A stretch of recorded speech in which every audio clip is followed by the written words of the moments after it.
It's Friday, and it's 6:30 a.m., which means you crazy people are going to watch me drink coffee. Seriously, this is the most ridiculous premise for a show, but people still watch, so what do you know? I guess it works. I gotta drink coffee anyway. I'd probably be talking to myself anyway. Might as well put it out there for the world. Good morning, everyone. Welcome. Today is Friday, November 8th, 2019. My name is Jeremy, and this is my first cup of coffee. Well, we have our first snowfall.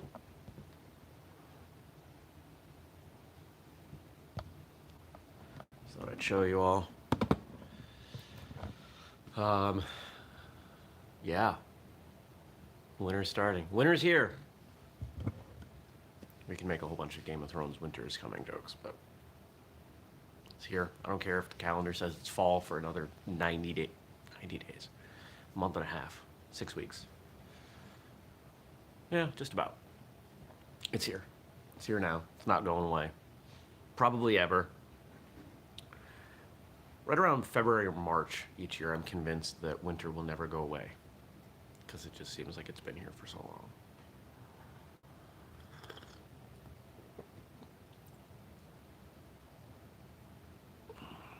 Stacy, I don't know what you mean by 45 to 50 days because we're going to have way more snow than that, so I'm not sure what you mean.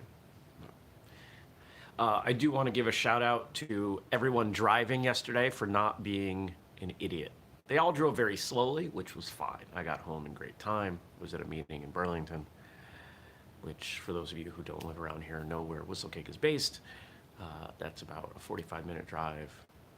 And, oh yes, 45 to 50 days until winter arrives officially, right. And good morning to you, Frank.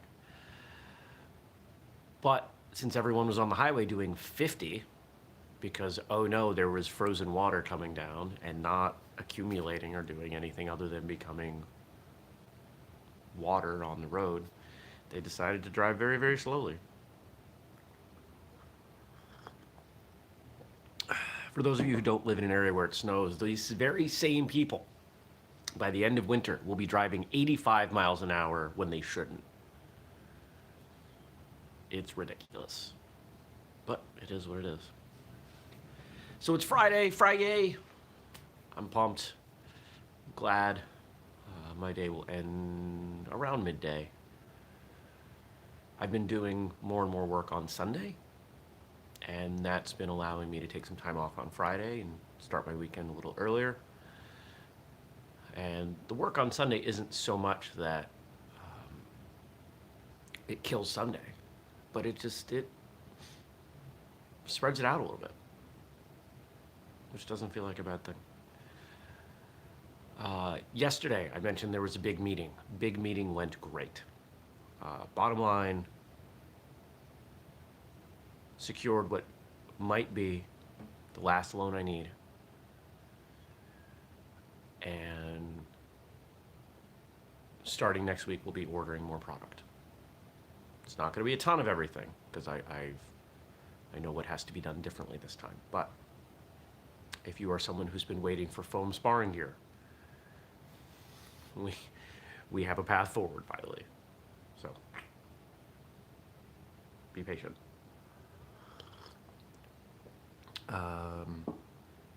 There will not be new products developed out of this money. It will be ordering more inventory and filling in the gaps. There are things that I ordered just a couple weeks ago, or that arrived just a few weeks ago, like the Olympic Taekwondo hands and feet, that we already need more of. So I got this. It's gonna happen. It's working. And in the meantime, I get to talk to all of you while I drink coffee. I got some questions here for you that some of you asked. In this case, one of you asked. And if you want to ask me a question, drop it below, and I'll answer it on the next, on the next episode, like Monday. And it's Friday, and since it's Friday, producer Frank threw us a joke, like he does every Friday. Funday Friday. What does a farmer use to mend his pair of pants? a pumpkin patch. Ha. Ha. I wonder if you could use other... Does the word patch apply to other vegetables? Tomato patch, zucchini patch. I feel like it would have to be a squash.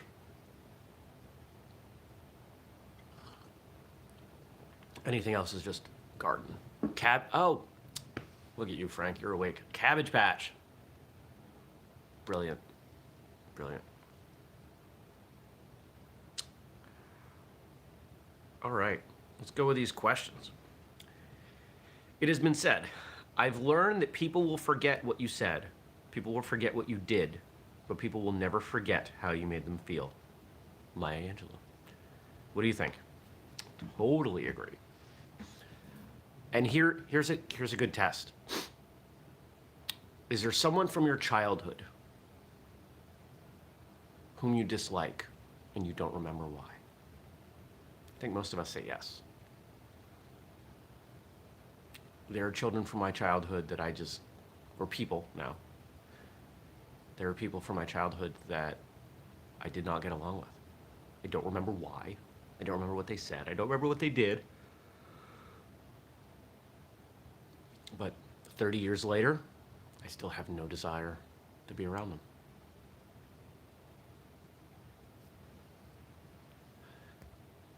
Stacy says, I don't know what that means, Stacy. That's his children. I'm a child of the 80s. Cabbage Patch Kids were the bomb. I do remember Cabbage Patch Kids. Everybody had one. I had one. It sat in the pile of my stuffed animals, but I had one. So,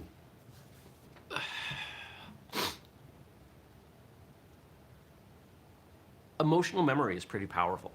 And let's work backwards from that. If you can remember the feeling, or if you can have instilled in you the feeling of related to someone else based on their actions or their words, the words fade, the actions fade, but the emotions don't. You're storing those emotions somewhere. Like you're holding on to them.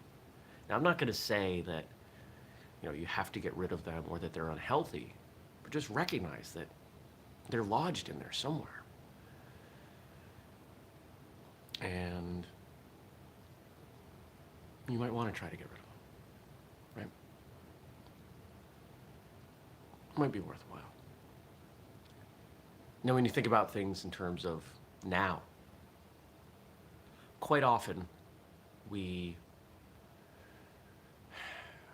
get really bogged down in doing things for other people or the words that we said to them. We can be very self-deprecating and feel like we said the wrong thing or didn't do enough. But if you focus on how someone feels when they're around you, are you treating them with compassion, with kindness? Are you being friendly? The other two things don't matter as much. Maybe in the short term, but long term, no, they don't. And if you take this into your training, if you're teaching someone, or even if you're just a peer student, if you're engaging with someone else, it doesn't matter if you're a white belt or a black belt. Hey, Nathan.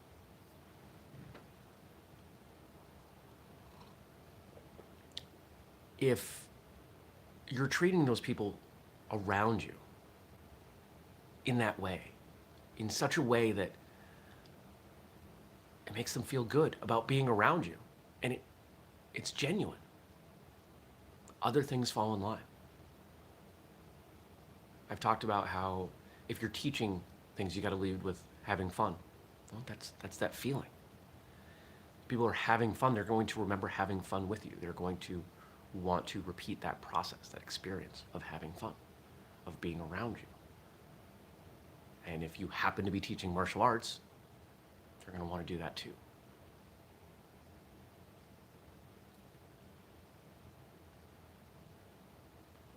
And I think that you can flip this and you can use it to help understand relationships you have with others. Again, in or outside of martial arts. If the way you feel about someone is positive, great. If it's not, maybe you can figure out why. Maybe you can work backwards from it. Maybe you can't. But if you can't remember, if your memory is not serving you for what someone did against you or what they said, if you have no recollection of what that is, maybe it's time to give them a second chance.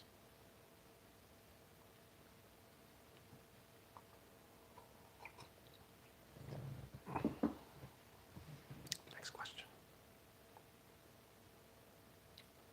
What role should the concept of honor play in one's martial arts journey? Well, what is honor?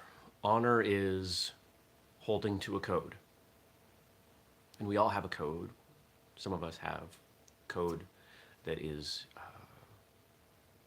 held before us in the martial arts context. You know, there might be a poster on the wall or a code that's repeated as a group in front, you know, as part of the beginning of class, maybe the end of class.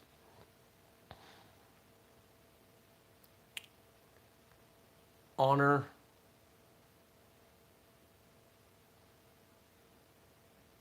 is sticking to that code. It's supporting it. It's holding to it. It's making sure that you're living in that way even when it's not easy. And I think it's important that everyone have a code of conduct and stick to it. If you're not doing that, you're probably not going to succeed as a martial artist anyway. Because you're looking for the easy way out. It's incredibly rare that someone does the wrong thing and thinks it's okay. They'll justify it, but they know it's not the right thing.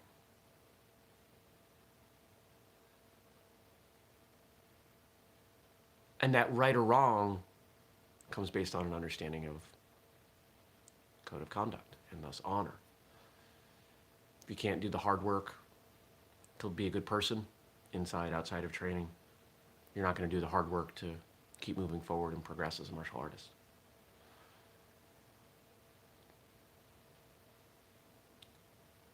Unfortunately, a lot of people will throw the word honor around to discredit someone else. Oh, this person has no honor.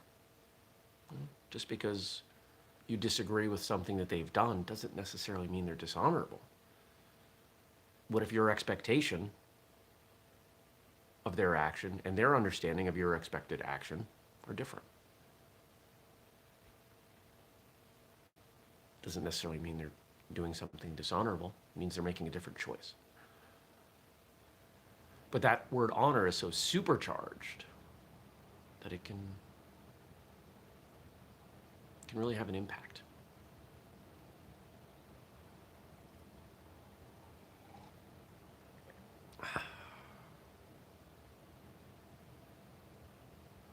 For me, I like the word integrity. I don't know if I want to say more, but I use that word more because I think it's easier to understand integrity. Because integrity is the way you act.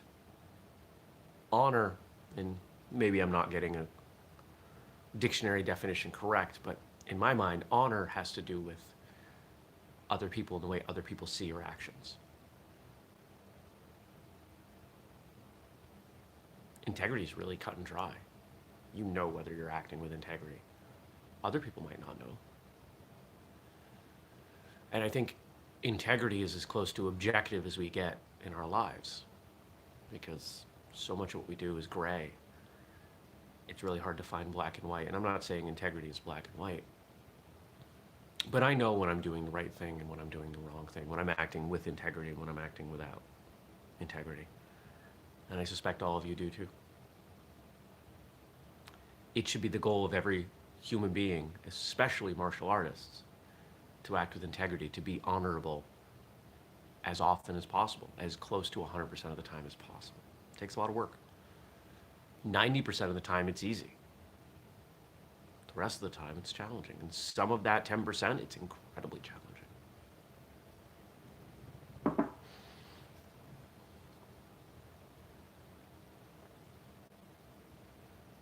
Would you consider it overkill to keep a first aid kit in your martial arts bag?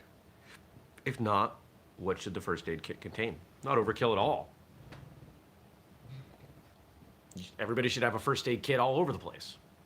In your car, in your home, in your desk at work. If you go hiking, in your backpack. If you have routine bags that you carry around, like a martial arts bag, there should be one in there. What's in there depends on how much space and what you're doing. I have a very large first aid kit that I will throw in my car when I go hiking. I'm not going to take it with me hiking, but it's at least at the bottom of the mountain. What should a martial arts first aid kit have? Most people are going to say ice packs, Band-Aids, gauze. Well, I'm going to say no on the ice packs. If you want to know why, go check out the episode with Gary Reinl. Ice is not a good thing. Don't do it. Don't do it. I'm not a doctor. Don't listen to me, but don't ice things. No. So what do you need? I probably need some tweezers, some Band-Aids, gauze, elastic bandage,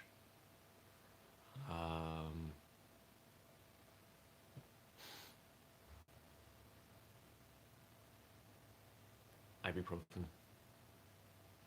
I'm not a big fan of that either, but some people are. Scissors, like really rugged scissors.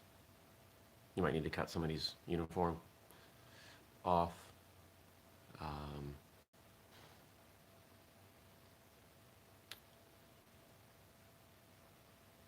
That's going to be most of it. Maybe some scissors for like fingernails and toenails. You use them before they start slashing you to death. Now, some people say, I don't. If I'm cutting off someone's uniform, that's beyond my medical skill. What if you have somebody in class who's completely trained and they just don't have equipment with them? Having good, broad use medical equipment, first aid equipment, isn't necessarily for you. Could be for other people hanging around that actually know what's going on.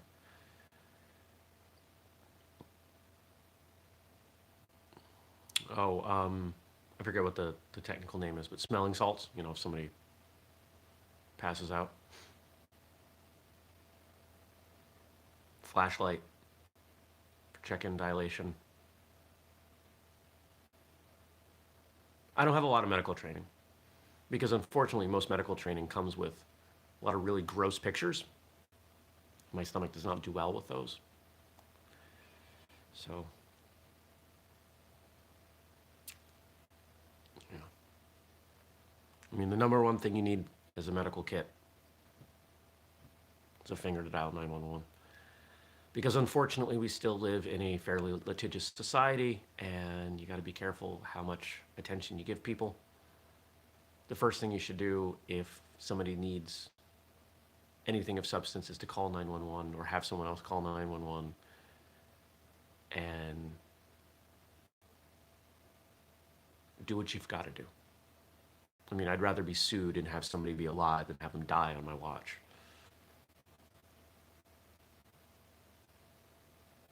I think most people would feel the same. Gauze, bands, hand sanitizer. Yeah.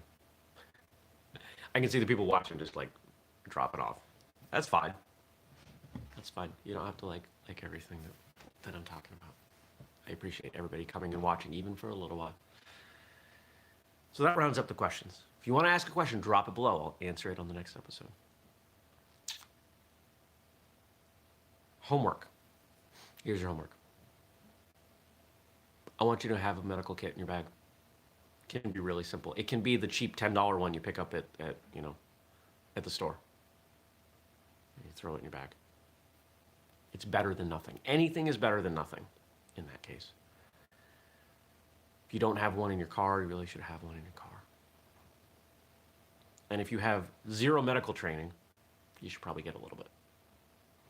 So at some point over the weekend, I want you to take 15 minutes and take stock of this and really think about it. Be honest with yourself. You know, what do I need? What do I have? Where should it go?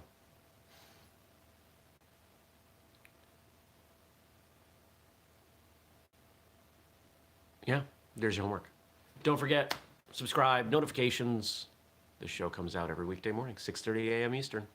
You can listen to it later in your podcast feed. Don't forget, we also do martial arts radio, available at whistlekickmartialartsradio.com or here on YouTube or in your podcast feed as a separate show. I hope you have a great weekend. I'm going to have a great weekend. Take care.